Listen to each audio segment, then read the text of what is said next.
Tá joia, muito prazer, uma alegria, Paulo, estar juntos aqui, uma alegria poder conhecer alguns irmãos, vendo aqui algumas fotos passando, alguns conhecidos que já vi aqui, um abraço a todos, é um privilégio estar aqui com vocês nessa manhã e que seja uma manhã abençoada, edificadora, inspiradora e que tudo aquilo que vamos tratar aqui te ajude de forma muito prática mesmo na tua jornada ministerial e, sobretudo, na tua vivência familiar, né? Que faça bem à casa de cada um de vocês, tá certo?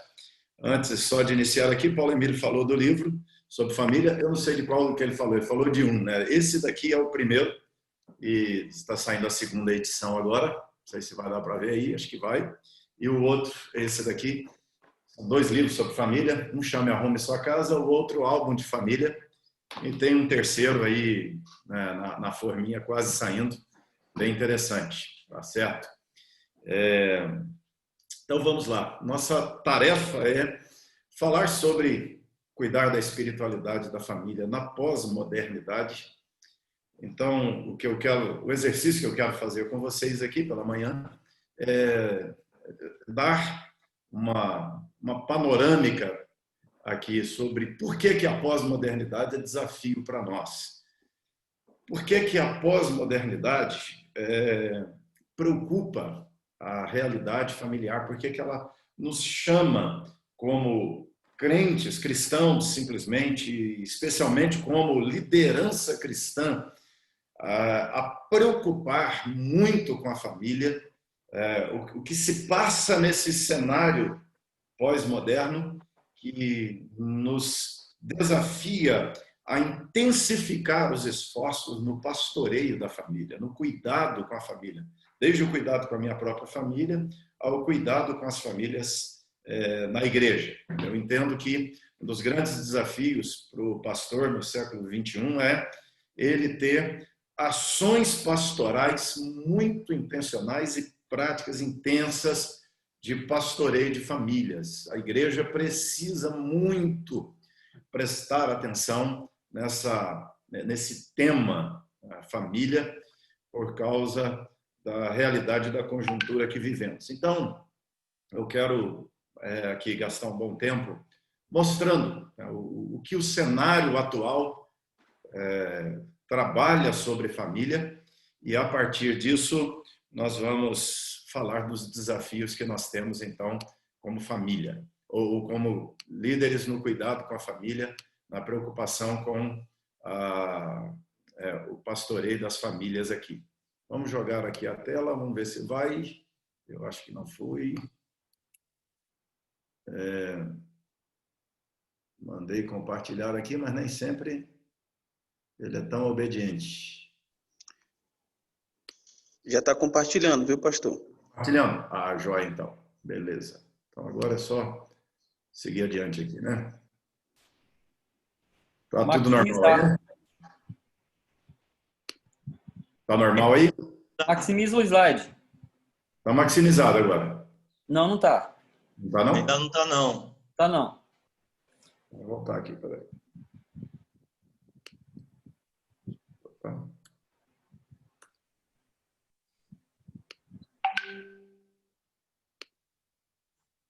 Vou voltar aqui. Compartilhar de novo.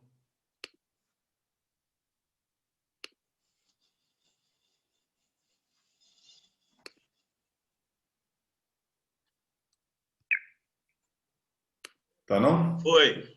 Foi, né? Muito bem. Então, vamos lá. Eu quero falar um pouco sobre famílias sólidas, usando esse conceito, né, de modernidade líquida, de uma cultura líquida. E o desafio é pensar em famílias sólidas nesse ambiente. Eu quero lembrar aqui um texto da Escritura que é conhecido de todos. Quero partir dele e depois nós vamos voltar a ele no finalzinho. Paulo, escrevendo a Timóteo como pastor de uma igreja, como líder espiritual de um rebanho, liderando famílias, liderando pessoas, Paulo escreve para Timóteo, dando essa aula aqui de teologia prática, dizendo para ele, olha, sabe isso, que ele diz aqui: nos últimos dias sobrevirão tempos terríveis. Os homens serão egoístas, avarentos, presunçosos, arrogantes, blasfemos, desobedientes aos pais, ingratos, ímpios, sem amor pela família, irreconciliáveis, desobedientes aos pais, ingratos, ímpios, irreconciliáveis, caluniadores, sem domínio próprio, cruéis, inimigos do bem, traidores, precipitados, soberbos, mais amantes dos prazeres do que amigos de Deus, tendo aparência de piedade, mas negando seu poder. Ele diz: afaste-se também desses. E são esses, ele diz, os que se introduzem pelas casas, conquistam mulherzinhas sobrecarregadas de pecado, as quais se deixam levar por toda espécie de desejos. Elas estão sempre aprendendo, mas não conseguem nunca chegar ao conhecimento da verdade, como Janes e Jambres, que se opuseram a Moisés. Esses também resistem à verdade. A mente deles é depravada, são reprovados na fé. Não irão longe. Porém, como no caso daqueles, a sua insensatez se tornará evidente a todos. Mas você tem seguido de perto o meu ensino, a minha conduta, o meu amor, a minha fé, a minha paciência, o meu amor, a minha perseverança, as perseguições, sofrimentos que enfrentei, coisas que me aconteceram em Antioquia, Icônio e Listra. Quanta perseguição suportei, mas de todas essas o Senhor me livrou. De fato, todos os que desejam viver piedosamente em Cristo serão perseguidos. Contudo, os perversos e impostores irão de mal a pior, enganando sendo enganados. Quanto a você, porém, permaneça nas coisas que aprendeu, das quais tem conhecimento, pois você sabe de quem o aprendeu. Porque desde criança você conhece as sagradas letras que são capazes de torná-lo sábio para a salvação mediante a fé em Cristo. Toda a Escritura inspirada por Deus, útil para o ensino, para a repreensão, para a correção, para a instrução na justiça, para que o homem de Deus seja apto, plenamente preparado para toda boa obra. É o que Paulo diz na segunda carta pastoral a Timóteo, capítulo 3, de 1 a 17. Então, Paulo fala aqui de tempos difíceis, e ele fala de sobrevirão, de virão tempos difíceis. Paulo está falando de um depois dele que vai apontar, para o futuro imediato no tempo de Paulo, mas também para o futuro mais remoto, além de Paulo, além da igreja. E nós podemos dizer que vivemos esses tempos difíceis, terríveis, ou seja, à medida que o relógio vai contando para a proximidade da volta de Jesus, a tendência na leitura de Paulo é que os tempos se tornem mais difíceis de se viver, e a razão disso, Paulo diz, é o comportamento humano. É a exacerbação dessas características da queda humana, egoísmo, frieza, e você vai notar no texto que boa parte do que Paulo fala tem a ver exatamente com família, sem afeição familiar, os vínculos familiares sendo afetados por esse comportamento humano, e esse comportamento humano atrapalhando as relações familiares. Nós vivemos em pleno século XXI, nós estamos aqui há 19 séculos depois de que Paulo falou as coisas que ele escreveu aqui a Timóteo, e nós já vivemos um avanço intenso nesses tempos terríveis, acerca dos quais Paulo se referia. E vivemos uma época, em pleno século XXI, então, de liquefação dos relacionamentos. Os relacionamentos têm se tornado líquidos nessa conjuntura que nós vivemos. O desenho da sociedade hoje é esse desenho de pessoas que se diluem, de relacionamentos enfraquecidos, destruídos, de relacionamentos em decomposição na estrutura social em que vivemos. Esse conceito, acredito que todo mundo aqui deva conhecer, se alguém não conhece, está aí, uma informação, entendo que seja útil. Quem cunha esse termo modernidade líquida é Zygmunt Bauman, mas a época que vivemos, ela é uma época tão complexa que ela é até difícil de definir. Os sociólogos têm se debatido para definir a época em que vivemos. Zygmunt Bauman definiu como modernidade líquida. Alguns têm chamado de pós-modernidade, outros têm chamado de modernidade estendida, mas o fato é que é uma época tão complexa que nós não temos nem consenso de como chamamos a época em que vivemos. Alguns têm chamado de pós-tudo. Já passou tudo, alguns entendem que é só uma extensão da modernidade, alguns já dizem, não, modernidade passou, vivemos uma pós-modernidade. A definição de Bauman é bem interessante, porque ele diz que é uma época de modernidade líquida. E ele vai nos dizer, então, que nesse contexto de modernidade líquida, nós vivemos tempos líquidos, nada é para durar, diz ele.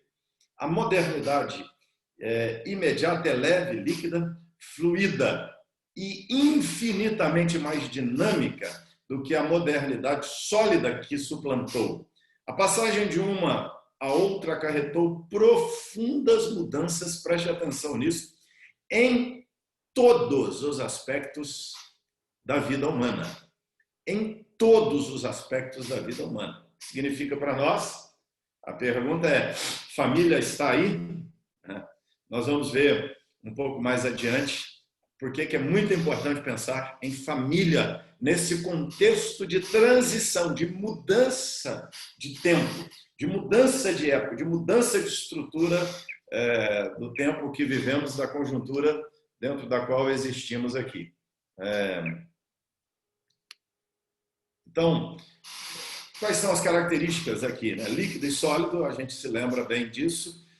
O líquido não mantém sua forma, move-se facilmente, respinga, escorre. Sua extraordinária mobilidade faz com que sejam associados à capacidade de se diluir e misturar. O sólido é uma liga que se une, e aí essa união aqui dos seus átomos indica estabilidade, são rígidos, precisam sofrer aqui uma tensão de força para moldar-se aí a novas formas. Então, aqui é interessante. O líquido, ele não mantém a forma, ele se dilui. O sólido, não. O sólido, ele precisa de uma forte pressão de pancada, de força sobre ele para ser moldado. Quando o Bauman diz que nós vivemos uma modernidade líquida, é que a característica da estrutura social dentro da qual estamos é que tudo seja líquido e nada seja sólido, porque o sólido é trabalhoso, o sólido é complicado para mudar. Então, na sociedade passada, os relacionamentos eram duradouros, havia uma valorização da família, os projetos elaborados, feitos de vida, eram de longo prazo. Havia uma sociedade mais marcada por confiança e estima intrapessoal, e uma marca da sociedade era uma descentralização do eu. Lembram vocês aí, nós tínhamos famílias de 10 pessoas, de 12 pessoas, talvez alguns que estão aqui ouvindo, seja aí irmão de 8, irmão de 7, mas a maioria de nós tem filhos aqui que são irmãos de 1 ou de 2, no máximo. Eu tenho 3 filhos, e quando as pessoas me perguntam quantos filhos você tem, eu falo 3, eu já ouvi assim, 3? Parece que 3 é um absurdo hoje. Por quê? É uma sociedade de poucos filhos, e quando você tem mais de 2, parece que é falta de planejamento, e parece que é um exagero. Mas essas famílias de poucos filhos têm gerado uma centralização do eu. É muito interessante que na China, a geração de filhos da estrutura comunista do país hoje é chamada de pequeno imperador. Lembra dessa realidade da China de que não pode ter 2 filhos, só pode ter 1? Então, esse filho da família chinesa hoje é chamado lá de pequeno imperador. Por quê? Essa família vive em função desse filho. E ele se tornou um pequeno imperador dentro de casa, e hoje a sociedade chinesa tem tensões fortíssimas porque esse menino, filho único, vai para a sociedade. Ou seja, a sociedade é formada de um contingente gigantesco de filhos únicos. E tem toda uma tensão estabelecida por causa dessa realidade. Então, nós temos essa mudança de modernidade para a pós-modernidade ou para a modernidade líquida, relacionamentos no passado eram duradouros. A valorização da família, um projeto de longo prazo e uma descentralização do eu. Mas, quando nós transicionamos hoje, nós temos relacionamentos momentâneos. Vivemos uma época de desvalorização e de desconstrução da família. E, consequentemente, também de insegurança dos sonhos e metas, desconfiança e desprezo intrapessoal. Preste atenção, é uma conjuntura de desconfiança e desprezo intrapessoal. Essa coisa insana que vivemos nas redes sociais, né, tem a ver muito com essa realidade construída aí hoje. E essa centralização do eu, essa geração do pequeno imperador. Né? O modelo de criação de filhos hoje é chamada criação centrada nos filhos. Um sociólogo definiu bem a geração de filhos hoje como geração peito de frango. Não sei se vocês já leram sobre isso, é bem interessante. Geração peito de frango. Por quê? Na modernidade, o principal pedaço do frango era para o pai, porque o pai sustentava a família, então ele tinha que ficar forte. Hoje, o principal pedaço do frango é para quem? É para o filho. Se o pai demorar em chegar em casa, nem pescoço sobra para ele, não é? No máximo, ele vai comer o pé do frango e a mãe vai dizer que tem colágeno, é bom para a pele. E, aliás, aí a mãe costuma comer, não é? Também. Então, é uma sociedade centrada no eu. E aqui nós temos igrejas centradas no eu, famílias centradas no eu, casamentos centrados no eu. Por isso, casamentos tão frágeis, casamentos que se rompem tão facilmente. Nós vivíamos há 15, 20 anos atrás o que chamávamos de crise dos 7 anos. Hoje, os casamentos estão vivendo a pane dos 2 anos. Ou seja, aquela chamada crise de 7 anos nem chega. Há uma pane, que não é nem uma crise, é um apagão geral em boa parte, em grande parte dos casamentos no 2º ao 3º ano. E quem pastoreia tem que lidar com isso. Quem lidera tem que lidar com os líderes vivendo todas estas tensões. E tudo tem a ver com relacionamentos momentâneos, desvalorização da família, insegurança, pessoas inseguras, desconfiadas e com desprezo nas relações intrapessoais. Então, isso é realidade do que vivemos. O Bauman fala uma coisa bem interessante, ele diz assim, era urgente derreter os sólidos para que o mundo se tornasse previsível e administrável. E a pergunta que a gente faz é, previsível por quem e administrável por quem? Ele diz, era urgente derreter esses sólidos para que o mundo se tornasse previsível. Derreter os sólidos significa derreter crenças e tradições que permitiam que os sólidos resistissem à liquefação. Então, tinha que derreter crenças e tradições. Tá? Limpar a área para o surgimento de novos sólidos, duradouros e perfeitos. A construção de um mundo novo. Primeiro sólido a ser dissolvido aí, que é o impedimento dos movimentos de atuações sociais, a fim de construir uma nova ordem, eliminando os direitos. Isso aqui é fala do Bauman, lendo a conjuntura que vivemos. A nova ordem surgiu com o derretimento dos grilhões que aprisionavam a liberdade individual, escolher e agir, que só seria sanado com, aí ele aponta 3 coisas, flexibilização, desregulamentação e liberação. Olha só, preste atenção. Flexibilização de conceitos, de crenças, de regras, desregulamentação, quebrar o que estava construído, e a liberação, liberar. Essa nova ordem aqui, ela é construída com o derretimento dos grilhões que aprisionavam essa liberdade individual. Tá? Se fala muito hoje em liberdades individuais. Isso não é uma coisa que vem acontecendo ao acaso, isso é uma construção que vem sendo montada. Um outro personagem importante para nós analisarmos na leitura do tempo, Paulo fala tempos difíceis, épocas difíceis, e o Bauman nos ajuda na leitura, o Giddens também nos ajuda bastante na leitura do tempo, é um sociólogo inglês, considerado hoje o maior sociólogo inglês, né, que tem uma teoria chamada terceira via, falando desse debate esquerda e direita que a sociedade vive, ele tenta criar uma terceira via, que não é nem esquerda nem direita, que é meio que centro, mas também não é centro, e Ele também faz leitura, ele estuda muito, mergulha nessa leitura do mundo hoje e ele chama de mundo em descontrole. Que a ideia de que você liquefaz a estrutura social para levar a um controle, então ele diz que é um descontrole para que no final se gere um controle. Ele diz que o mundo que nós estamos hoje é um mundo que está em descontrole.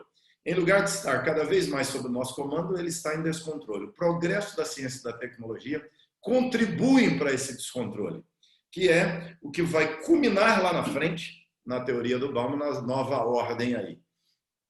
Quais são os itens? Globalização, mudança climática, fim da tradição, família, novos modelos, democracia, direitos iguais. Então, olha só, ele fala de vários itens. Globalização, mudança climática, que é um negócio bem interessante, cada vez cresce mais o debate que se a mudança é provocada pelo homem, né?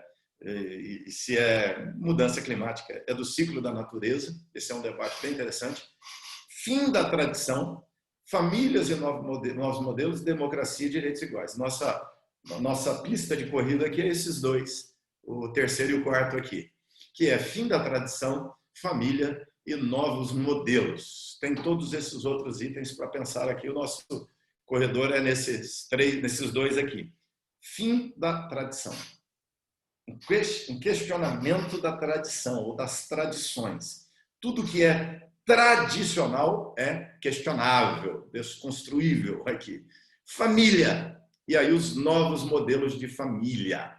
Dá para listar aqui rapidinho, não vamos fazer isso, 20 modelos de famílias que as pessoas defendem hoje.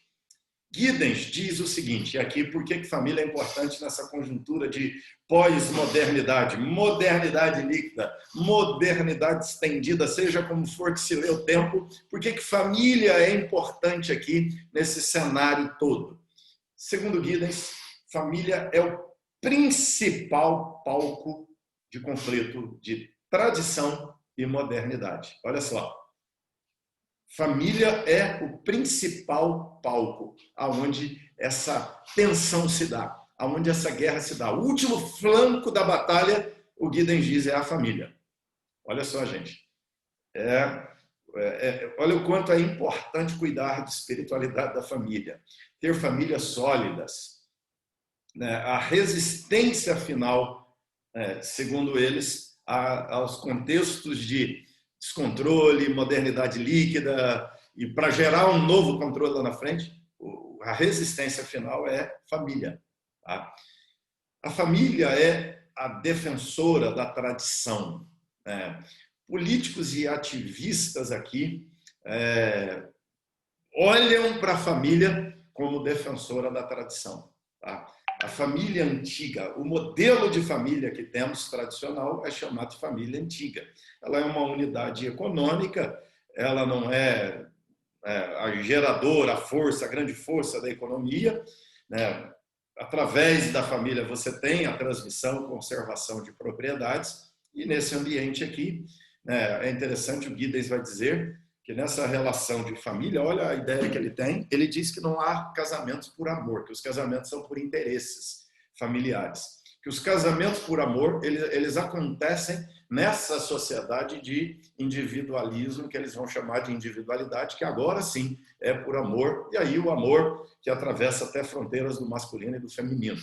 Para ele, a modernidade é libertadora desse item, que no passado, os casamentos arranjados por interesses de família, que tem a ver, envolve pai e mãe, isso era tudo casamento sem amor, que não havia, que o romantismo, na verdade, para ele nasce século XIX e XX, que na verdade é um equívoco. Né?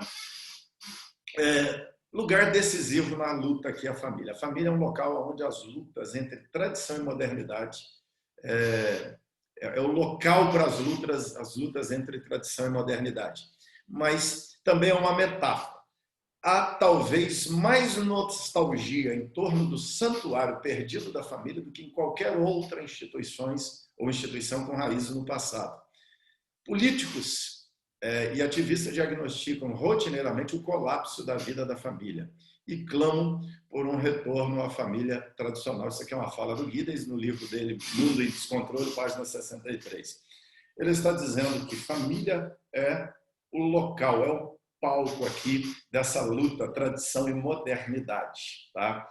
E ele diz que há muita nostalgia em torno desse santuário perdido. E olha só, eu queria que você grifasse essa ideia dele aqui. Santuário perdido da família.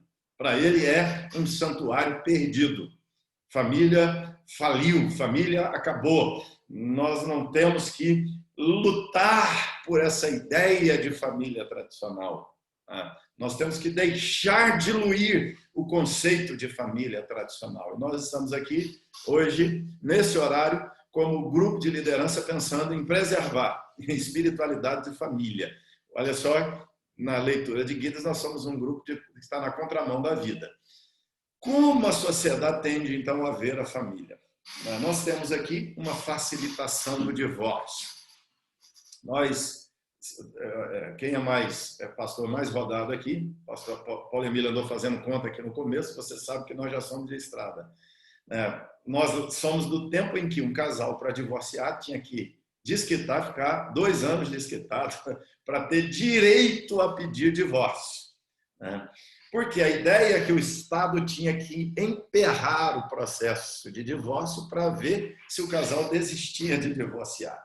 Hoje, o papel do Estado mudou. O Estado tem que facilitar o divórcio. Por isso, se não envolve bens e guarda de filhos, pode ir lá no cartório e já resolve.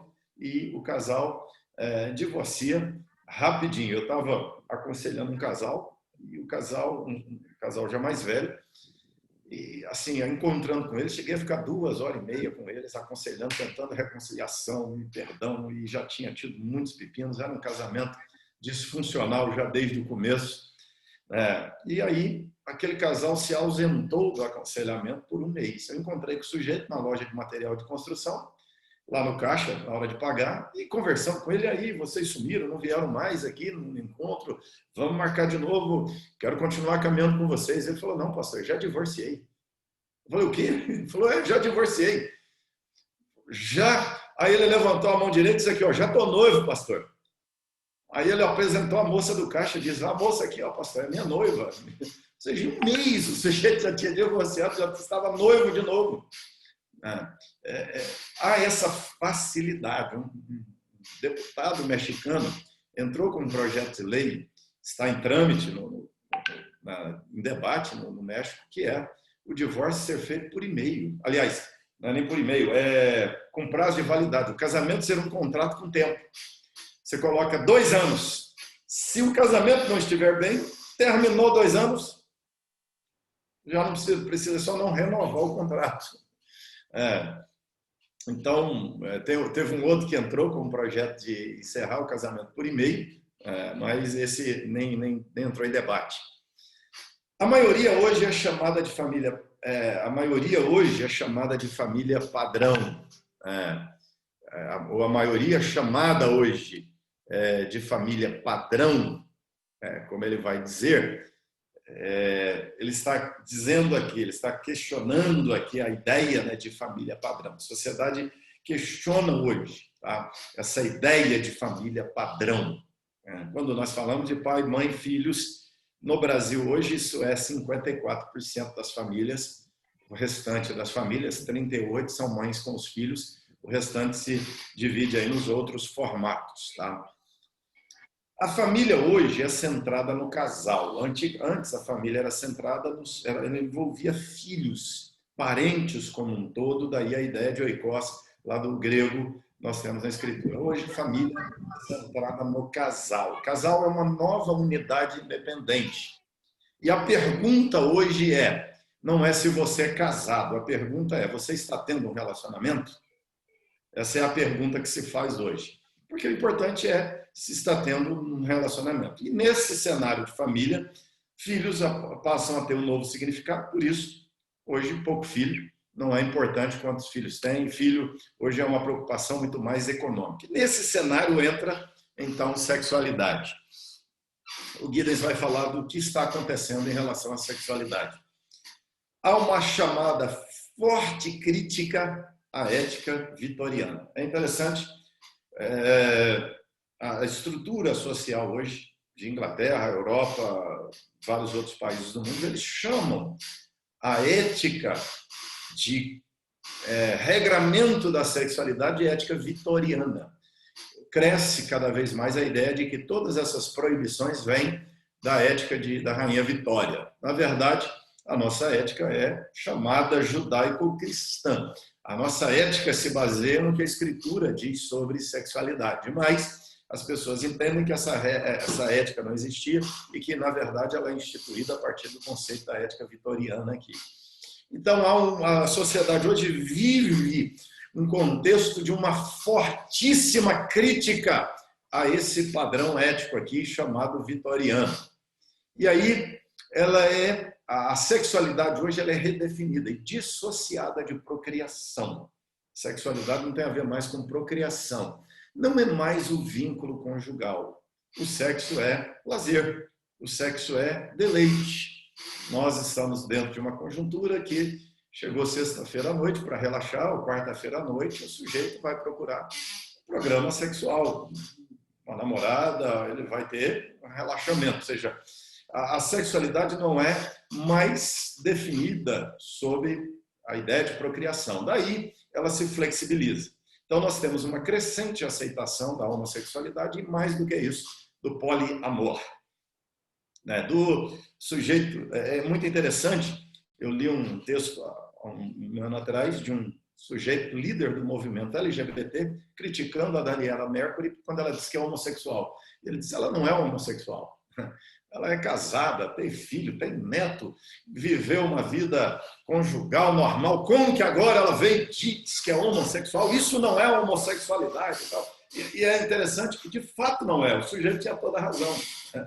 Na verdade, essa sociedade está defendendo não é homossexualidade, é poliamor.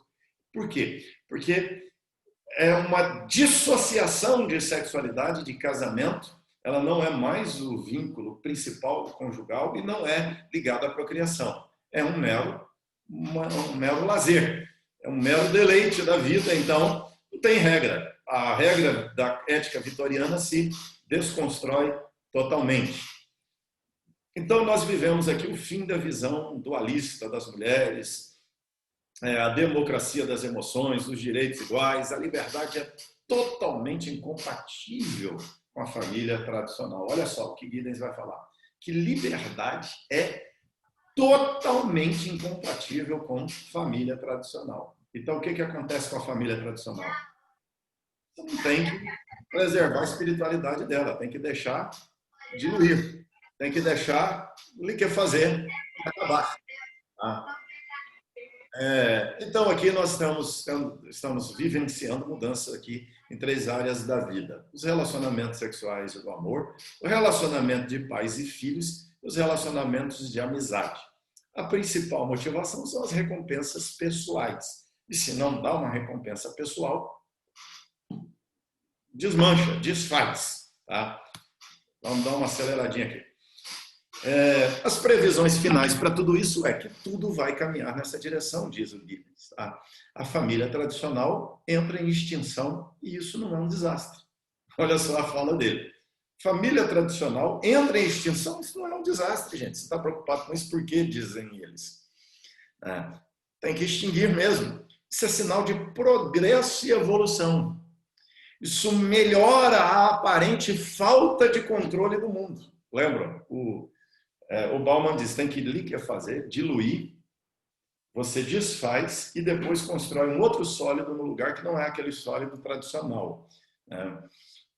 Então ele diz, isso é um sinal de progresso e evolução, isso melhora a aparente falta de controle do mundo. Não tem que haver controle mesmo. Só é possível igualdade e educação das mulheres mediante fim da família tradicional. Isso aqui é uma base do pensamento pós-moderno. Tá? Isso aqui é a leitura do principal sociólogo inglês e um sujeito que forma pensamento cabeça das escolas europeias e das escolas americanas e vem formando e vem não somente lendo a tendência, tá? E ajudando a formar e conduzir nessa tendência o pensamento pós-moderno. Tá? Só é possível igualdade e educação das mulheres mediante fim da família tradicional. Democracia e desenvolvimento dependem disso. Presta atenção aqui. Quando algumas pessoas na nossa sociedade estão defendendo democracia, é isso aqui que elas estão defendendo. Democracia não é isso. Nós sabemos o que é democracia. Mas o que as pessoas chamam de democracia no discurso na televisão, no discurso escrito no livro, no discurso do artigo universitário, não é o conceito tradicional antigo de democracia, é um conceito novo. Aquele conceito se liquefez, se diluiu, agora tem um novo conceito de democracia. E eles dizem que esse derretimento da família tradicional precisa acontecer para que haja desenvolvimento e democracia. Aqui só um conceito aqui, dá para pular isso daqui. O que nós estamos aqui, o que é importante aqui é aquele debate de que a sociedade faz o indivíduo faz a sociedade, que é lá de trás. Paulo Emília, aí, que é sociólogo, entende bastante desse debate aqui, que é antigo, desde os primórdios da sociologia aqui, tá certo? Mas a tendência que eu quero destacar aqui hoje é que a tendência da prevalência do indivíduo sobre a sociedade. Há uma emancipação da individualidade nessa época que nós vivemos, tá?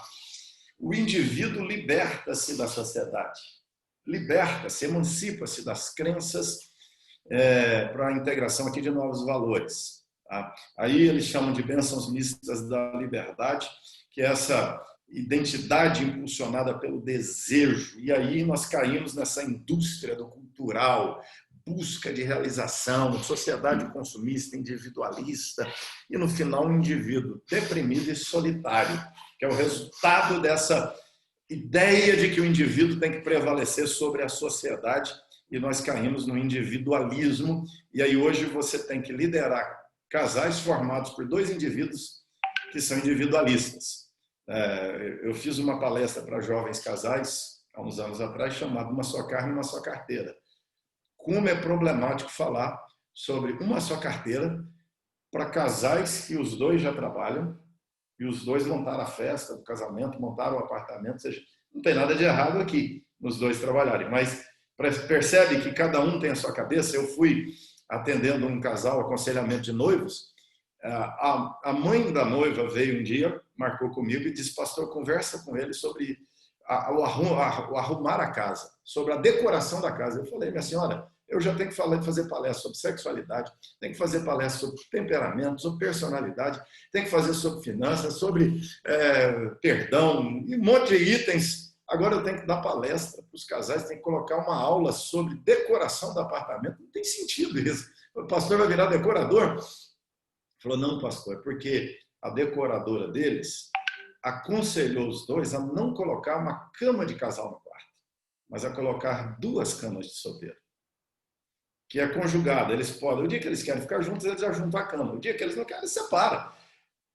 E aí eu fui olhar isso e pesquisar esse assunto, e na verdade tem mesmo, né, o designer de interior que diz: olha, monta 2 quartos no apartamento, um quarto é dele, um quarto é dela. E aí, o dia que eles querem ficar juntos, eles dormem no quarto dele, no quarto dela. Mas o dia que não quer, cada um dorme no seu quarto. Isso é o ápice da individualidade e não individualismo. Mas para nós, a gente sabe, isso é individualismo. Essa é assim, uma das características, uma das marcas da pós-modernidade, modernidade líquida, como quiser chamar, essa emancipação do indivíduo, porque esse sólido do coletivo foi diluído, esse sólido da vida coletiva, da sociedade prevalecendo sobre o indivíduo, agora é o indivíduo sobre a sociedade. Então, o indivíduo aqui, né, ele é a coisa mais importante, e ele acaba que no individualismo perdendo completamente a sua identidade. Tá? Então, ele começa a comprar identidades. A identidade é volátil e instável. Por isso que, como dizia Raul Seixas, se hoje eu sou estrela, amanhã já sou só a metamorfose ambulante. Por isso que o homem vira mulher, a mulher vira homem, o sujeito vira gay, no outro dia ele não é gay mais, ele é hétero num dia, homo no outro, ele é o que ele quiser ser. Ele muda, vai para onde ele quiser ir, ele transita para lá e para cá, porque não tem mais identidade, a identidade se perde. Quando falamos de sólido e líquido, tem a ver com isso. No passado, nós íamos ver uma fábrica, hoje é uma empresa, antes era permanência, hoje impermanência, antes era um mundo fronteirizado, hoje é um mundo desfronteirizado. Quando o Trump fala de fazer um muro entre México e Estados Unidos, a turma arrepia o cabelo. Por quê? O que o Trump está fazendo? Ressuscitando a modernidade ou a antiguidade.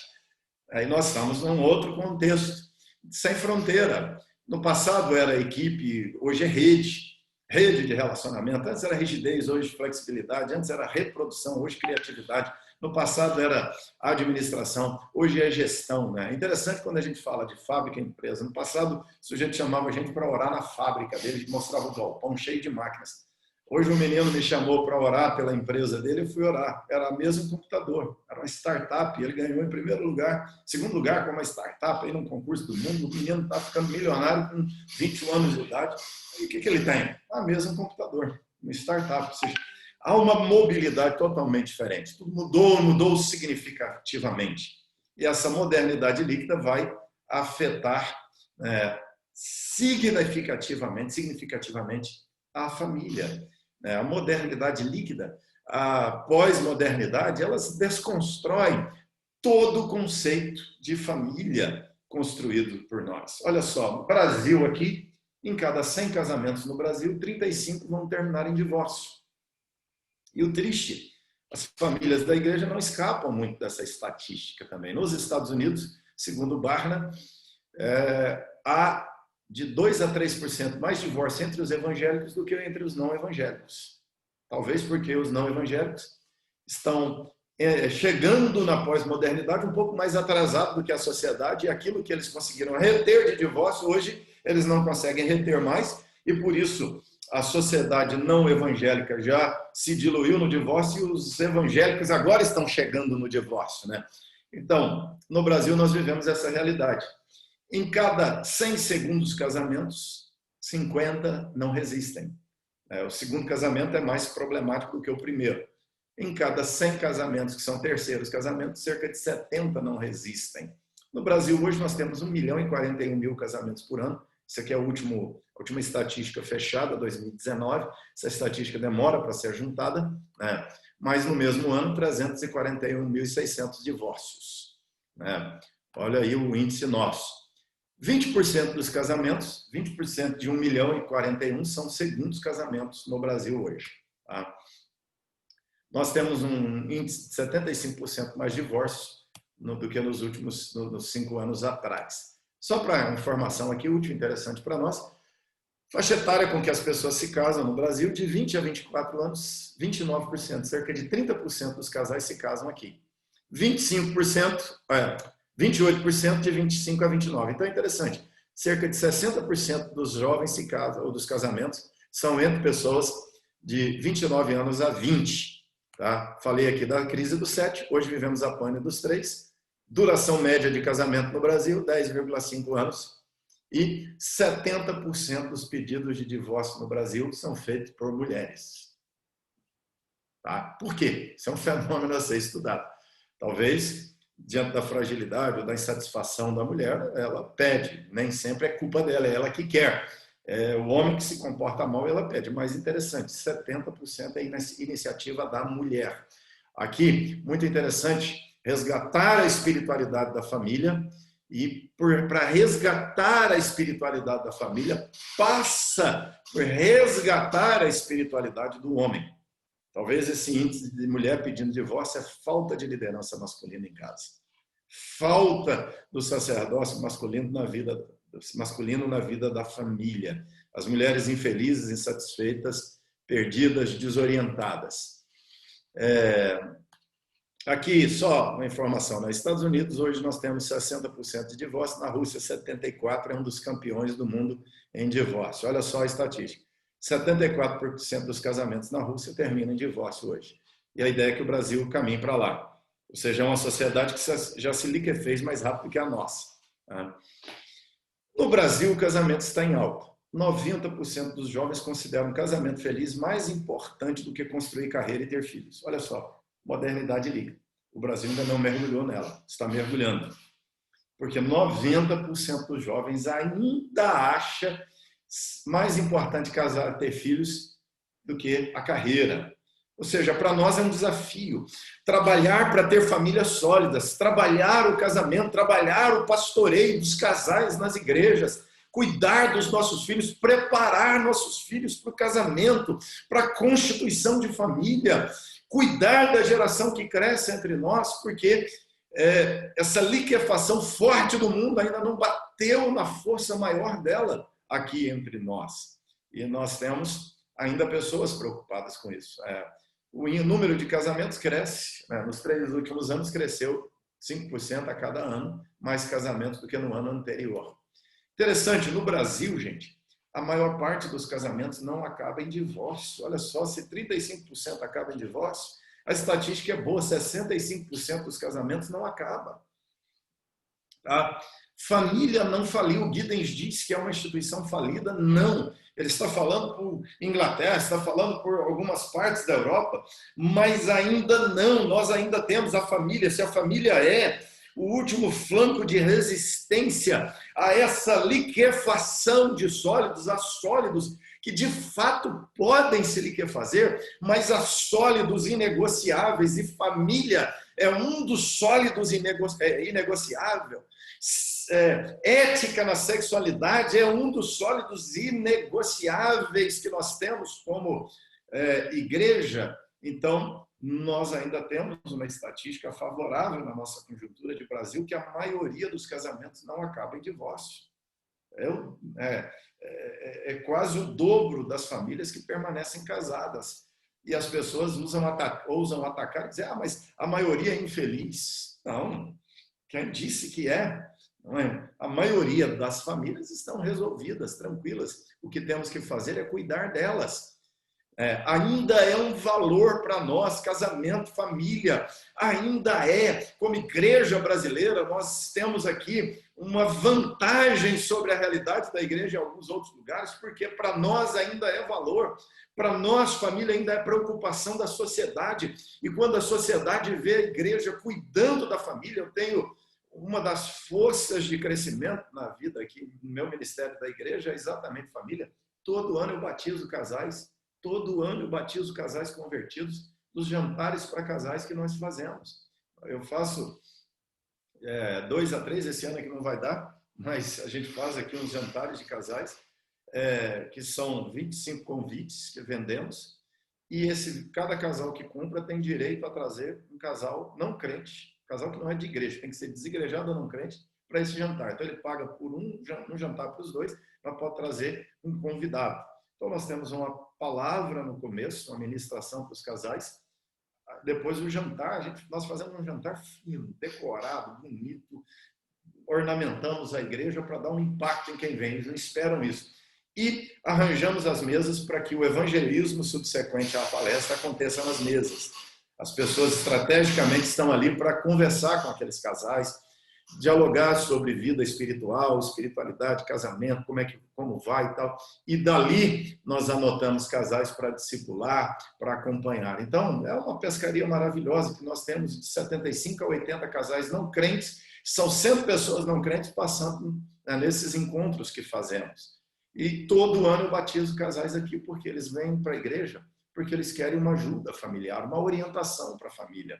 Eles estão nesse bombardeio lá e nem sabem por que estão apanhando, e aqui na igreja nós explicamos para eles. Então, família ainda é um valor, nós temos que trabalhar isso, nós temos que construir casamentos sólidos, permanecerem unidos, mesmo num contexto onde as relações têm se tornado descartáveis. E aí, novo conceito de marido e mulher, ou resgatar o conceito de marido e mulher, o que é ser marido, o que é ser mulher. Espiritualidade da família é ensinar os homens a serem maridos, é ensinar as mulheres a serem esposas.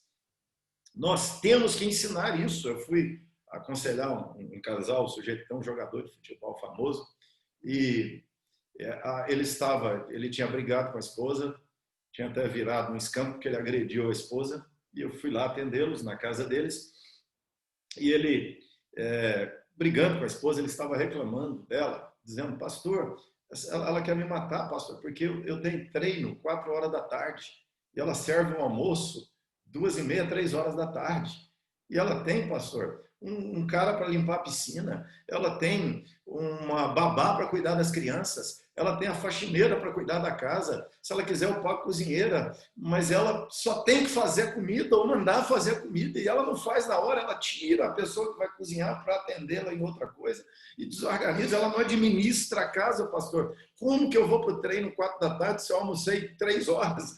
Aí ele estava reclamando da esposa.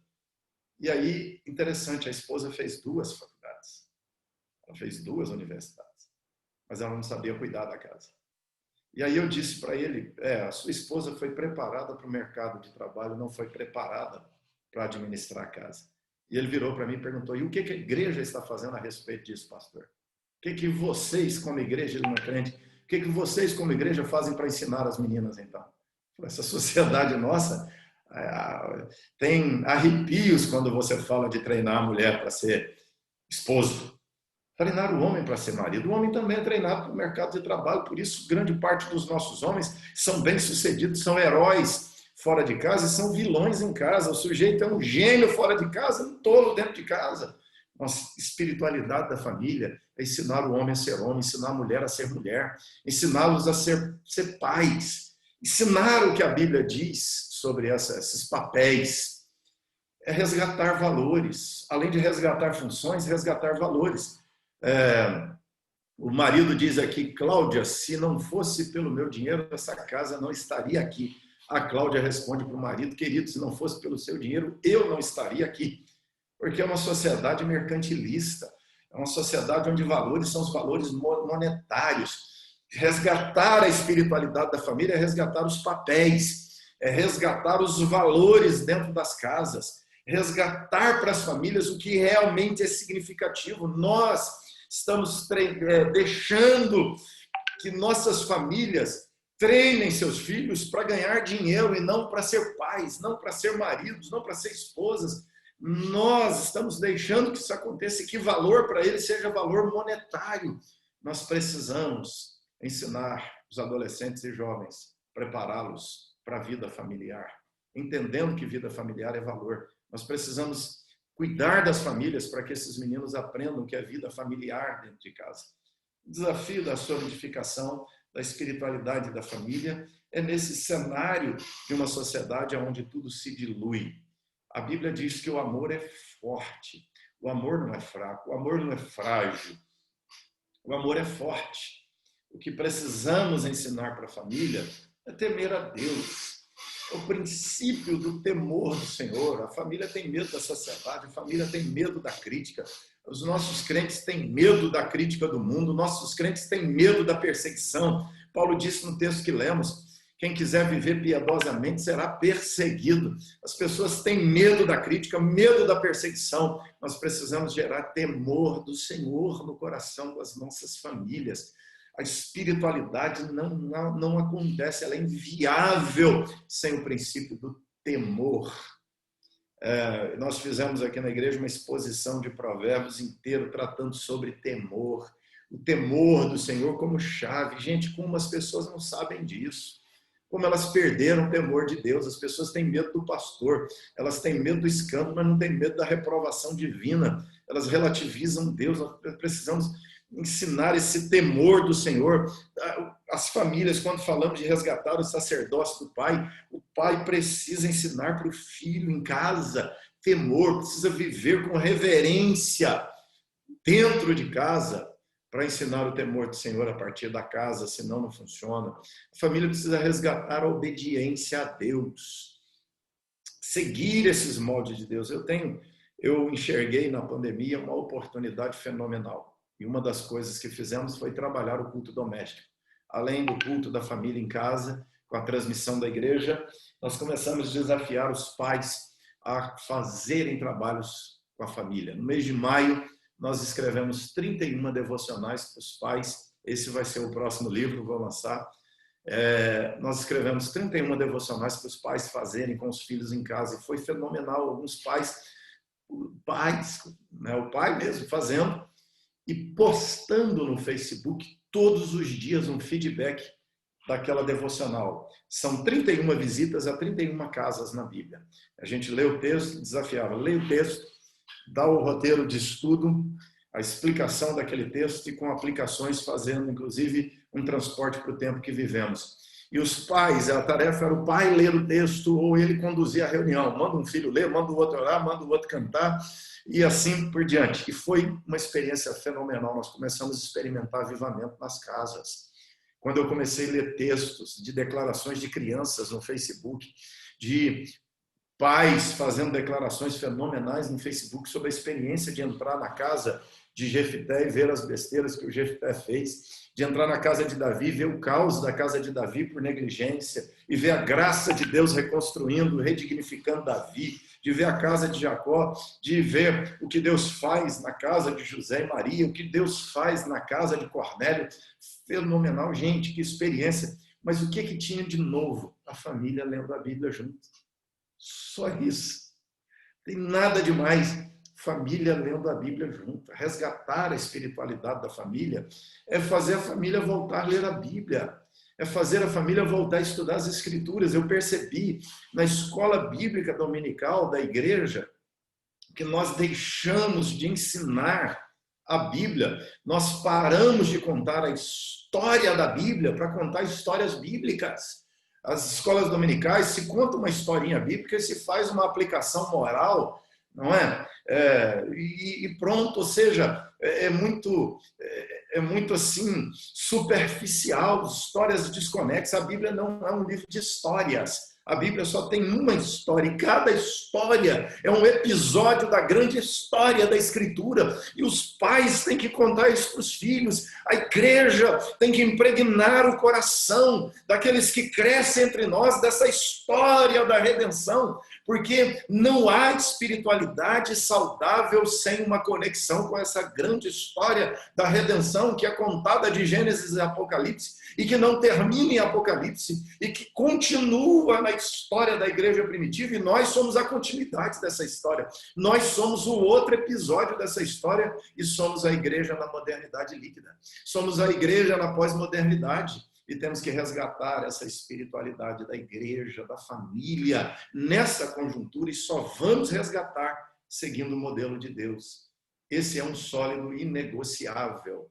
Voltando aqui ao texto para concluir, Paulo diz, você tem seguido de perto o meu ensino, a minha conduta, o meu procedimento, a minha fé, a minha paciência, o meu amor, a minha perseverança, as perseguições e sofrimentos que enfrentei. Você sabe, você conhece, sabe o que aconteceu, sabe que Deus me livrou, quanta perseguição eu sofri. Mas Paulo está dizendo, qual é o segredo aqui? Seguir de perto o que ele tem ensinado.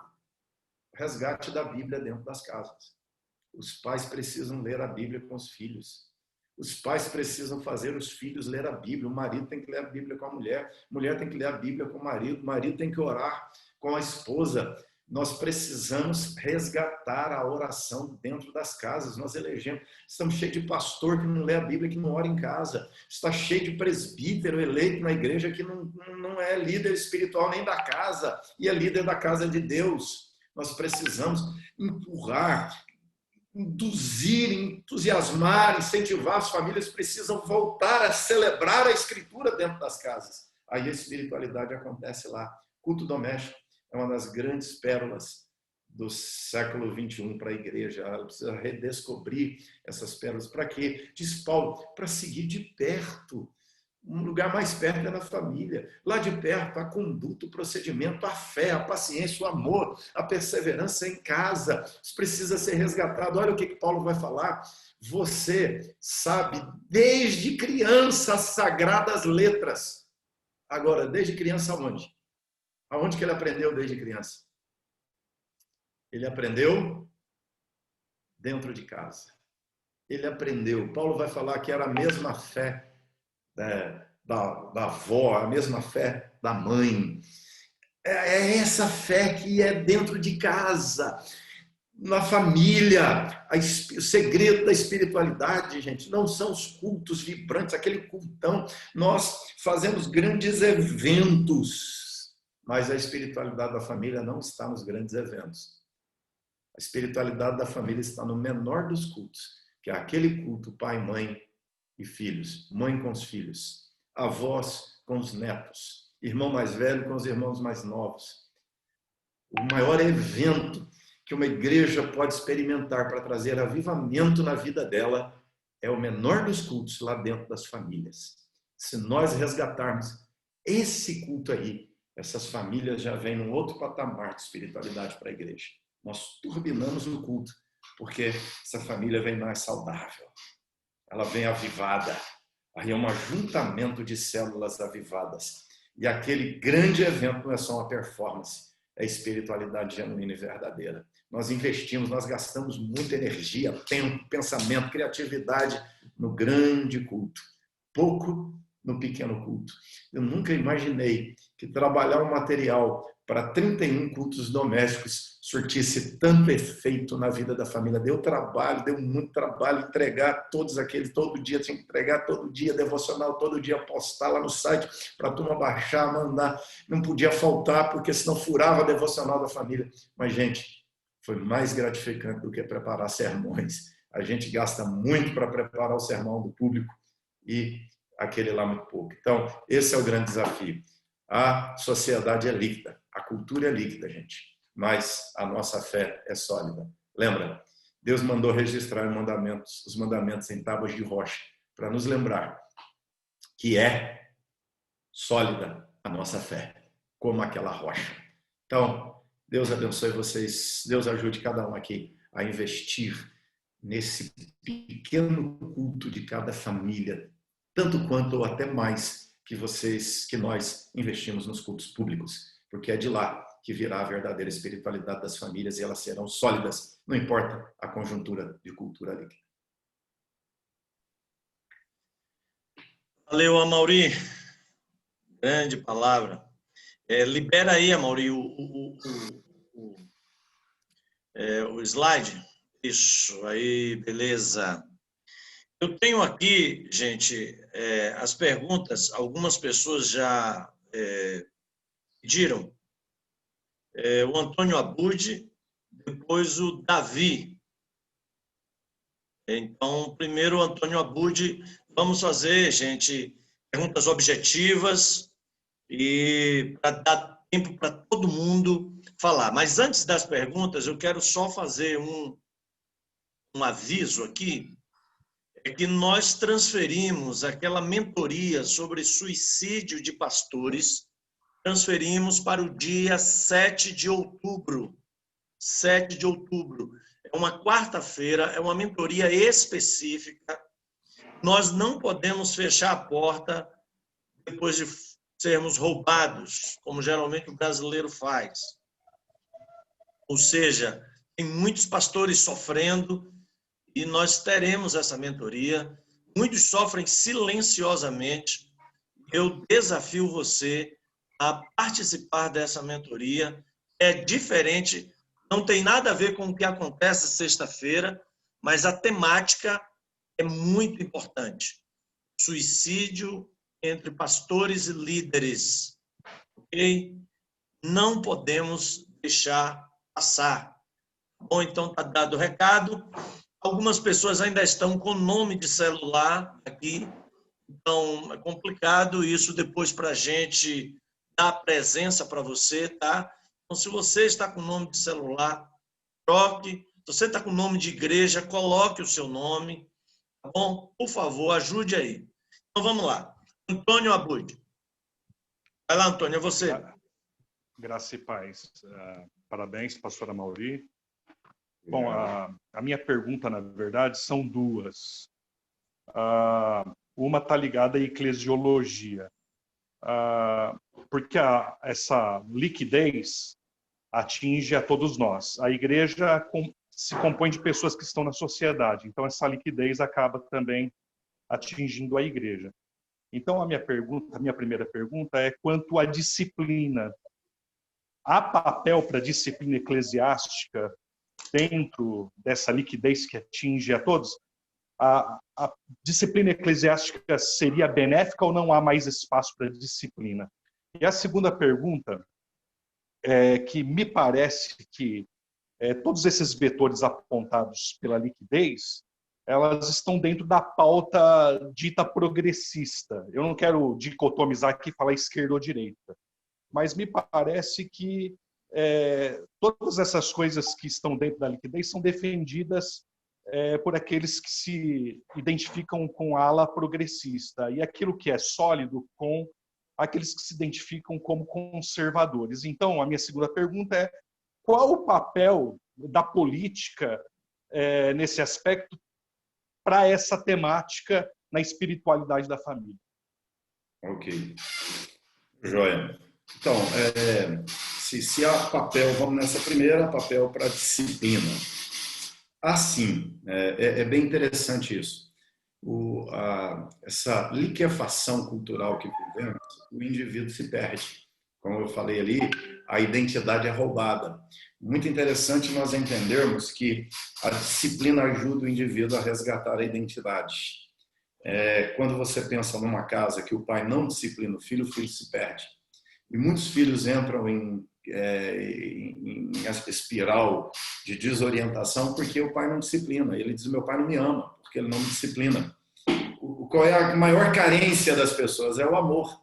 Então, nós precisamos entender que a disciplina, ela não pode ser por amor à igreja.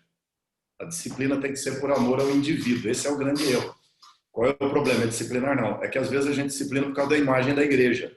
A disciplina não pode ser por defesa da imagem da igreja. A disciplina tem que ser para preservação, para salvação do indivíduo. Então, a igreja precisa trabalhar isso com muito amor ao indivíduo. Ela precisa trabalhar isso deixando muito claro para ele que é preocupação com ele. Por quê? Se nós nos assentarmos com uma pessoa para disciplinar, dizendo que é para defender a imagem da igreja, já perdeu.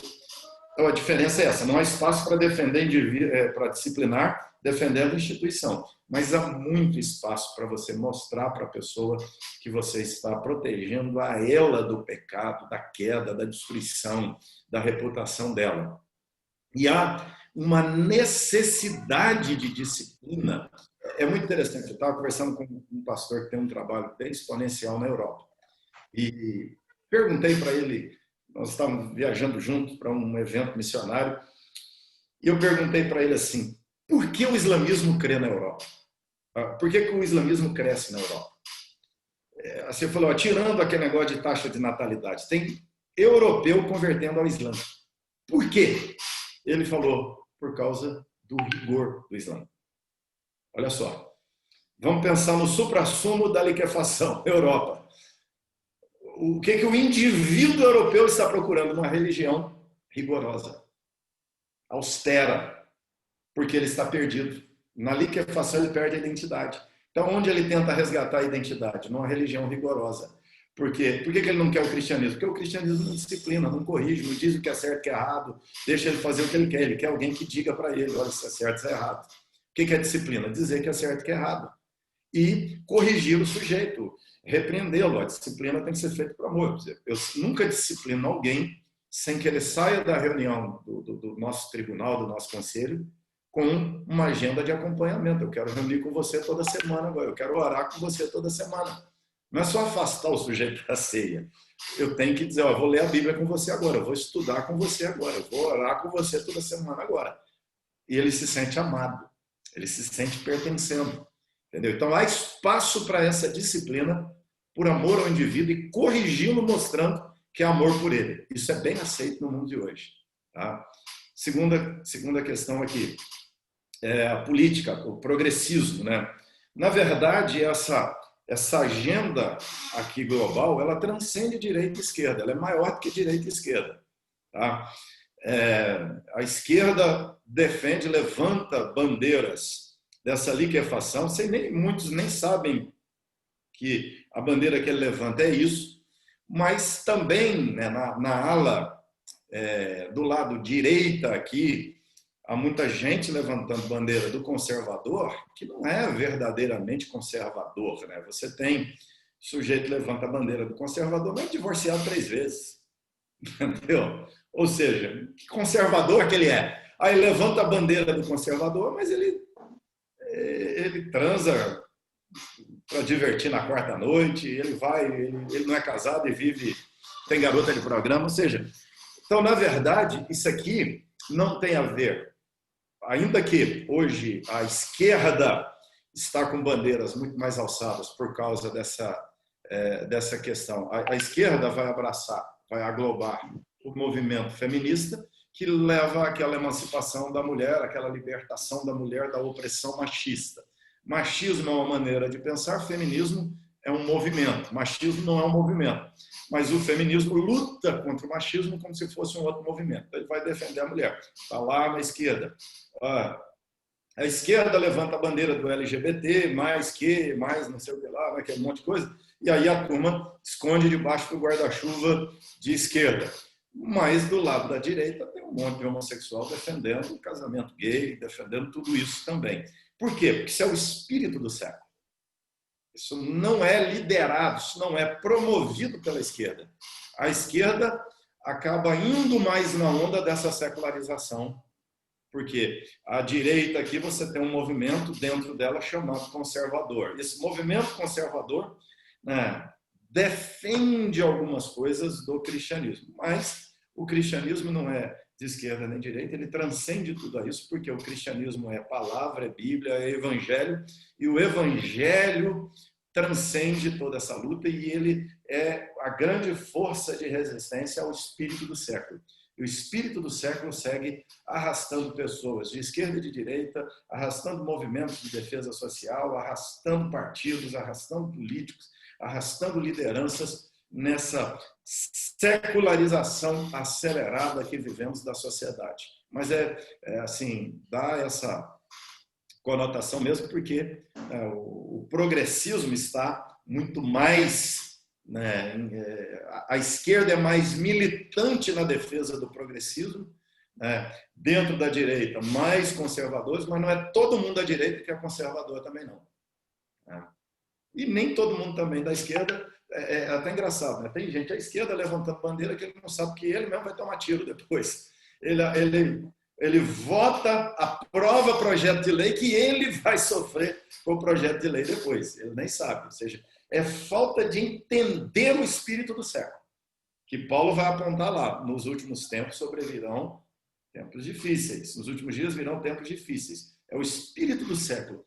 E nós precisamos discernir esse espírito para entender que há uma guerra com ele. E ele vai mover partidos, pessoas, ideologias nessa direção para subserviência dele. Valeu, Amaury. Vamos para o Davi Paiense. Você, Davi. Oi, bom dia. Vocês estão me ouvindo aí?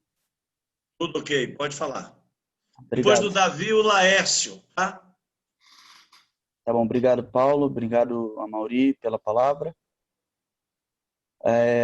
Eu concordo com você e realmente é importante a gente valorizar as famílias e das nossas igrejas. A gente precisa se preocupar com as famílias mesmo e das famílias que vêm o avivamento. Mas eu queria tentar ouvir de você e te dar a oportunidade de falar mais, que eu acho que você falou pouco, e isso me preocupa bastante.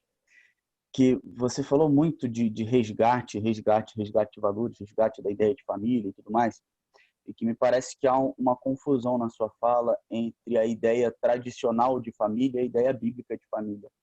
Parece que são a mesma coisa. Então eu queria entender o que seria o ideal para você, na sua leitura bíblico-teológica, do ideal de família, ou como é o funcionamento de uma família bíblica, porque particularmente quando eu olho para a Bíblia eu não vejo a família tradicional, porque quando a gente olha para a família de Davi, a gente olha para a família de Abraão, a gente olha para as famílias da Bíblia, não são famílias tradicionais. A gente não vê textos bíblicos ensinando a mulher a trabalhar em casa, enfim, a gente não vê a família na sociedade romana funcionando como as famílias da sociedade da Idade Média, mas a gente vê princípios bíblicos, é claro, tem princípios bíblicos para o funcionamento familiar, a gente sabe disso, e que não são os princípios que a nossa sociedade tem apreço, mas também não são os princípios, creio eu, os princípios da Idade Média, os princípios da sociedade do século passado. Então eu queria ouvir o irmão aí falar um pouco sobre isso, sobre qual é a relação dos princípios bíblicos da vivência familiar, que o irmão entende a partir da Bíblia, e a relação disso com a tradição familiar, da família tradicional, essa relação, eu não sei se eu me fiz entender, da família vivida a partir dos princípios bíblicos, a família vivida a partir da tradição. O que é tradição e o que é Bíblia? Porque eu acredito que a nossa verdadeira tradição como bons protestantes é a Bíblia e não a tradição cultural. Nós temos, né, tanto na instituição de família como na instituição de nação de Israel, esse problema, né, que é aquilo que Deus descreveu e ensinou e aquilo que a família foi viver como eixo, aquilo que a nação foi viver como eixo. Você tem a nação constituída ali, as leis dadas por Deus para que aquela sociedade, aquela república hebraica funcionasse, mas nós vamos ver que Israel não seguiu aquelas regras, né, de guardas, por exemplo, né, uma coisa que nunca emplacou, ano de jubileu. Eles não acreditavam para confiar em Deus a ponto de implantar aquela lei do jubileu. Tem o que Deus ensinou, o que a nação montada em cima do pilar do que Deus estabeleceu começa, mas depois se desvia do eixo. Família, base inicial, nós vamos ter na instituição lá em Gênesis. Você tem esse conceito que o marido, mulher, e aí marido e mulher gerando seus filhos, essa é a chamada família nuclear. E a partir daí, então, o que nós vamos ter são os papéis. E aqui é a definição de família que nós vamos perceber na Escritura. Você tem o papel de pai, você tem o papel de mãe, você tem o papel de filhos, e depois você vai tendo, né, esse papel de pai,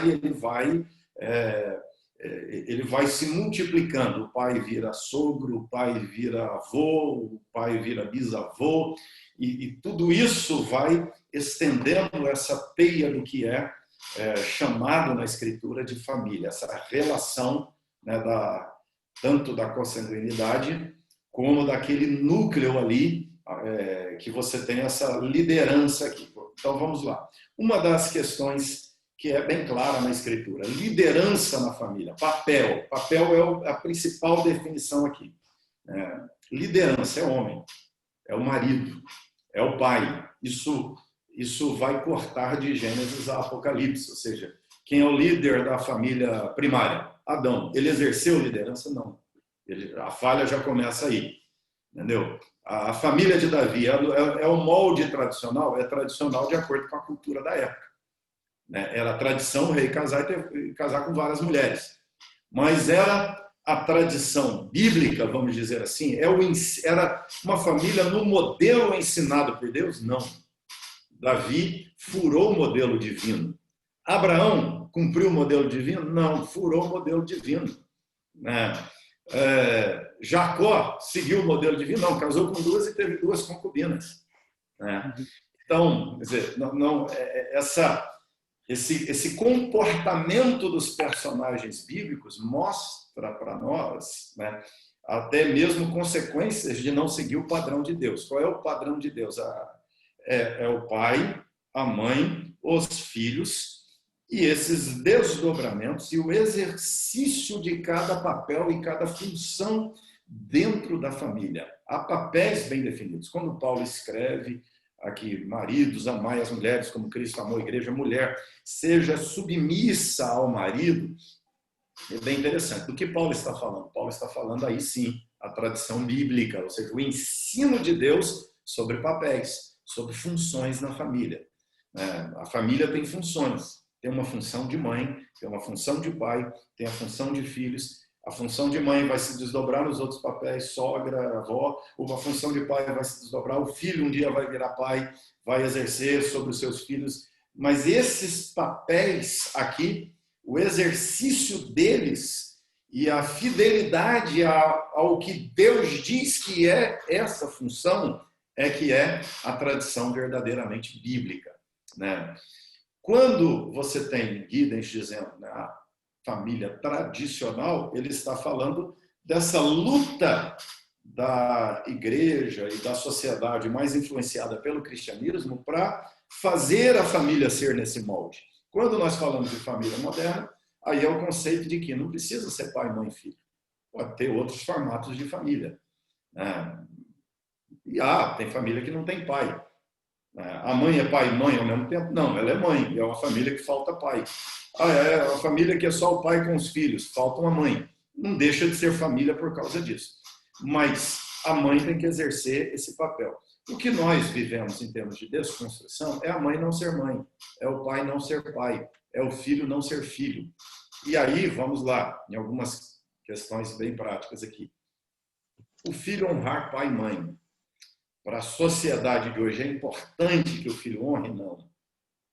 Pelo contrário, né? Você tem uma adolescente, vamos lá, família dinossauro, é meio que padrão de família Simpson, é até presbiteriano também, né? O Simpson lá, é cristão e presbiteriano, mas o Simpson é um banana, o Simpson é um otário, e os adolescentes são descolados, entendeu?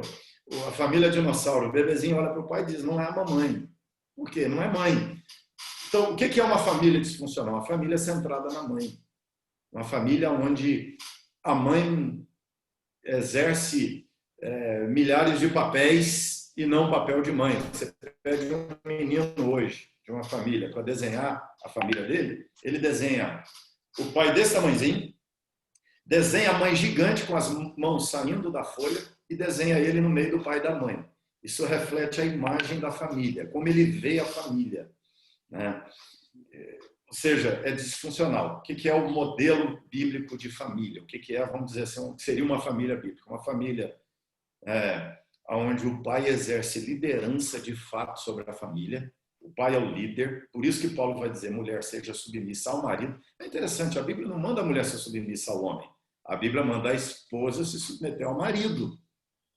Totalmente diferente, que é papel, é função dentro da casa, é como essa célulazinha se arranja. Esse homem é o líder dessa espiritualidade, dessa casa, esse homem é o, vamos dizer aqui, o legislador, é o organizador, o líder dessa casa, a mulher é a auxiliadora dele, dessa liderança, os filhos são subordinados a eles, e aí você tem todo esse arranjo que é construído a partir daqui. Papéis. Funções vão definir a consanguinidade e as funções aqui vão definir papéis. Quando a família não tem consanguinidade, ela pode ainda assim viver os papéis. Entendeu? É isso aqui. Família tradicional pode ser a família da tradição secular. Aí não é a família bíblica. Agora, é chamada tradição porque a tradição bíblica forma o pensamento da sociedade influenciada pelo cristianismo, ainda que ela não viva o ideário cristão, ela vive sempre tentando voltar para o ideário cristão, né? Então, por isso que eles chamam isso de família tradicional, mas nem sempre a tradição corresponde à Bíblia de fato. Isso é porque é importante, eu achava importante te dar essa oportunidade, porque na hora que você estava falando, Peraí, meu cachorro está aparecendo. Não é o filho, né? Esse é o cachorro. Não. Só aproveitar a deixa aí do filho. Assim, você vê a mistura tanto de papéis que até o cachorro vira filho na família de hoje. O menino vira pai, a mãe mistura tudo, né? E o cachorro é o cachorro, não é o filho. Só aproveitar a deixa do bichinho que apareceu aí. Sim, mas às vezes a gente tem esse costume natural de confundir. Eu não acho que era não necessariamente era o seu desejo, mas eu queria dar essa oportunidade porque deu essa impressão, entendeu? Tem um livro que chama Identidade e Sexualidade, de um autor que chama Pedro Dutch. Ele é presbiteriano, é um autor prolífico e no meio conservador, presbiteriano, tudo mais, e ele fala sobre isso. E muitas vezes a gente une a ideia bíblica de família, de masculinidade e tudo mais, a ideia tradicional. E nem sempre é assim. Mas eu discordo das suas exegeses, mas mesmo assim era importante dar essa oportunidade aí de você falar e tá tudo certo. Valeu e obrigado pela sua resposta. Gente, vamos lá para o Laércio. Olá, Paulo Emílio. Bom dia a todos. Não, eu gostaria de complementar um pouco a palavra do Davi, né? Foi bom fazer essa distinção entre a família bíblica, né? Aquele que o pastor Amaury considera que seria essa família bíblica, essa família tradicional, né? Infelizmente, hoje em dia, as pessoas têm confundido as coisas, até na política tem levado como bandeira essa questão da família tradicional, né? Como plataforma política, e pessoas têm sido eleitas a partir disso, né? Com esse discurso, né? Com esse discurso. E assim, que é a família tradicional? Qual é a família tradicional que tínhamos antes, vamos dizer assim? É a família tradicional que o marido podia trair a mulher, podia ter várias amantes, né? Que o marido era um tirano dentro de casa, que batia na esposa, ela não tinha nem como recorrer a ninguém para, enfim, pedir socorro, não tinha na delegacia nem nada, que o marido, o pai levava o filho para o prostíbulo, né, para se iniciar sexualmente, e a filha ficava dentro de casa lá presa, se por acaso perdesse a virgindade era expulsa de casa, ia se prostituir, enfim. Eu tenho 51 anos, na minha infância convivi com tudo isso. Na década de 70, né? 70, 80. É isso que eu recebi. Isso é normal. A gente sabe que era assim. Então, a família tradicional, que nós falamos, é uma família, na verdade, da hipocrisia. Né? Da hipocrisia. Eu creio que exatamente não é isso que nós defendemos. Então, é bom diferenciar, então, essa questão de família tradicional. Que família tradicional é essa? E a família bíblica, né? E também que família bíblica é essa.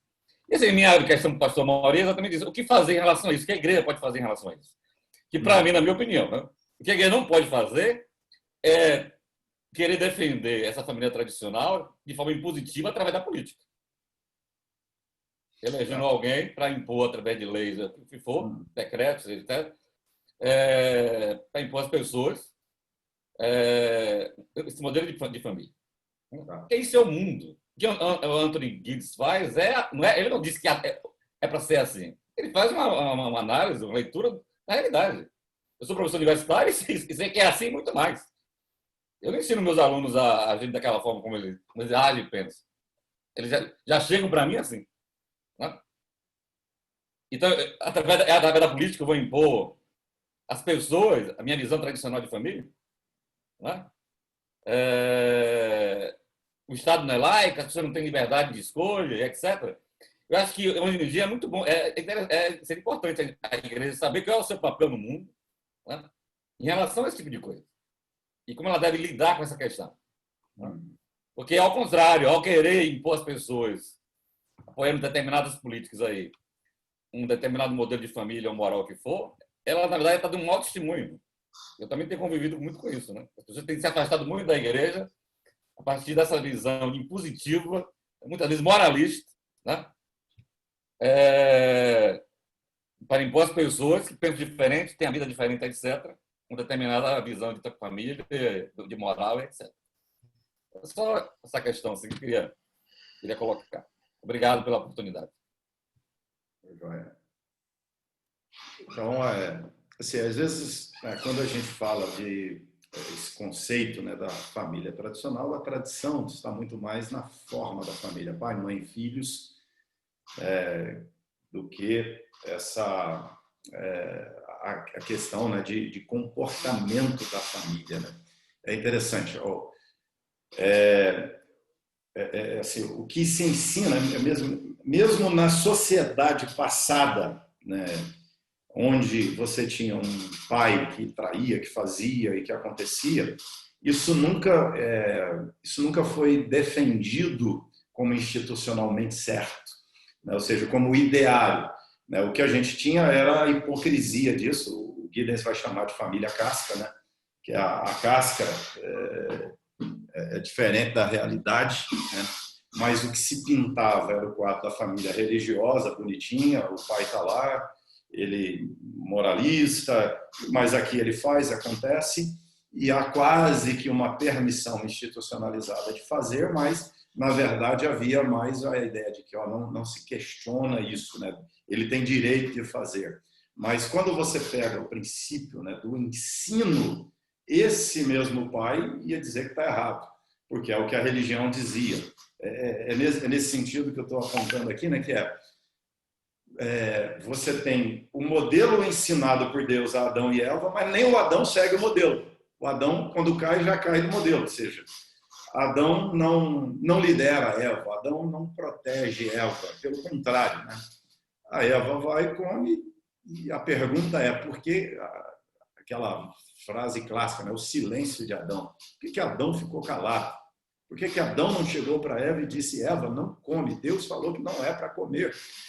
Mas Adão come, Eva come e Adão ainda come junto com ela, conduzido por ela, porque o texto diz, Eva comeu, deu a saudade dele, comeu. Ou seja, essa omissão masculina, e depois os filhos, também perdidos. O mais velho mata o mais novo por ciúme, ou seja, o mais velho pergunta para Deus, acaso eu sou tutor do meu irmão? A resposta a essa pergunta seria ele é o mais velho. Tem uma ordem aqui, ele deveria cuidar do mais novo, mas ele não cuida, ele não está nem aí para o mais novo, ele mata o mais novo. Então, o problema da humanidade é que ela nunca conseguiu viver o ideal de Deus, o ideal do princípio bíblico. Então, ou ela nega que o ideal é certo, ou ela finge que está vivendo o ideal. E aí é o problema de fato, né? Que às vezes nós chamamos de família tradicional essa família que finge que está vivendo o ideal de Deus, né? E não está. Ela maqueia, né? E aí o Giddens, com razão, chama de família casca, né? Mas, mesmo na sociedade mais antiga, havia os verdadeiros cristãos e os falsos cristãos. Infelizmente, os verdadeiros cristãos sempre foram minoria o tempo inteiro. O que prevalece, às vezes, é mais o falso do que o verdadeiro. Agora, papel da igreja é ser sal e luz. A igreja não tem que mudar, né, que impor regras pelo Estado. A igreja tem que ser sal e luz. O sal, você não salga a comida nem com maioria. Se você colocar mais sal do que arroz, é tragédia. Então, a igreja tem que salgar, ela vai preservar a carne de apodrecer, que é a sociedade. A sociedade vai se perder nos seus conceitos, na sua questionando a moralidade bíblica, construindo sua própria moralidade, que é, na Bíblia, imoralidade. Ou seja, a humanidade não consegue inventar nada. É repetir o que se fazia no passado. O que nós vemos hoje? No campo da sexualidade.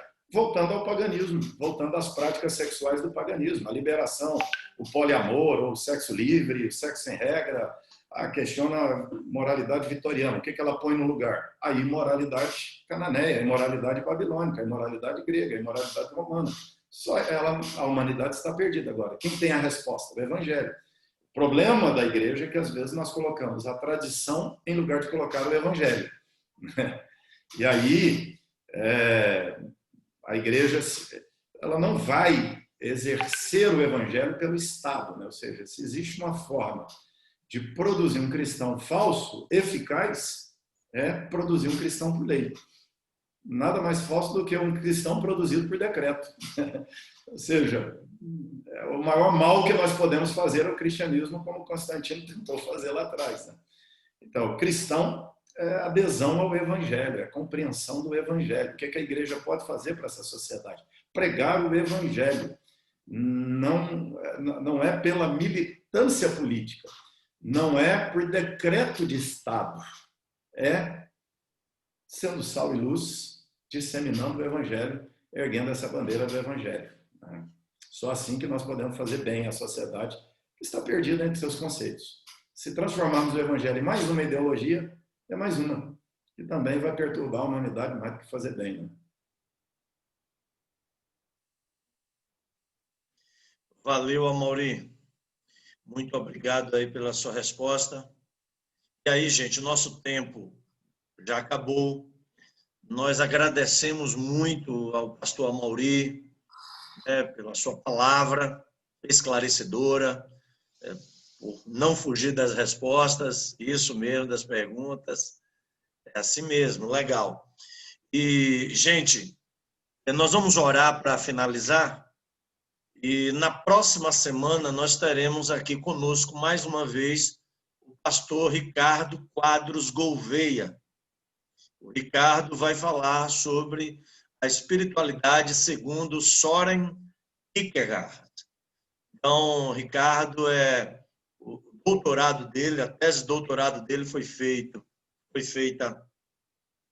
na Finlândia, né, onde Kierkegaard nasceu, ele foi para lá, então ele tem muito conteúdo também para falar para a gente sobre espiritualidade segundo Soren Kierkegaard. Então, assim, não percam, vai ser um momento também especial, como foi hoje, como tem sido esses nossos momentos aqui. Assim, agradeço muito a todos vocês, a participação, só enfatizando aí, né, a nossa mentoria sobre o suicídio. Precisamos conversar sobre isso. Não fuja desse assunto, por favor. Precisamos de você aí nos ajudando. E eu queria, para finalizar, eu queria pedir ao Luiz Silvério. Silvério aí. Silvério, por favor, eu vou pedir que você faça uma oração para a gente finalizar, agradecendo a Deus aí por esse tempo aí, com o pastor Amaury, amigão aí nosso. Vamos orar, gente? Obrigado, Paulo Emílio. Obrigado, pastor Amaury, pela palavra. Um abraço a todos aí que estão participando. Oremos. Muito obrigado, nosso Deus e Pai, pela bênção desse dia, dessa manhã, e por esta palavra que nos desafia a retomarmos muito das nossas ações e das nossas percepções sobre a vida e sobre a vida em família, especialmente na condição de líderes e de cuidadores de famílias. Que nós tenhamos sabedoria, tenhamos discernimento para tratar das questões familiares à luz da Tua palavra e que a nossa palavra reflita, de fato, os propósitos de Deus explícito na palavra de Deus para as nossas famílias. Dá-nos um final de semana abençoado também e oramos pelas nossas famílias, oramos por aquelas famílias que nesse tempo presente estão sofrendo com perdas, com sofrimentos de doenças, enfermidades, especialmente da pandemia, que o Senhor esteja presente, consolando, fortalecendo e curando as pessoas. Dá-nos, ó Deus, um dia sob os teus cuidados. Mais uma vez, oramos com gratidão em nome de Jesus. Amém. Amém. Gente querida, grande beijo aí para vocês todos. Muito obrigado. Prazer. E até sexta-feira, hein? Encontro Valeu, maravilhoso turma. que a gente vai ter. Tempo precioso. Valeu, galera. Até mais. Deus abençoe a Um todos. abraço a todos. Obrigado, pastor Bom Amaury. Deus dia. abençoe. Bom dia, Mauri. Bom dia, Obrigado, Paulo. pastor Amaury. Deus Obrigado aí, gente. Um abençoe. abraço. Abraço a Bom final de todos e semana. obrigado pela aula. Grande Grande abraço, Reginei. Ei, Abração.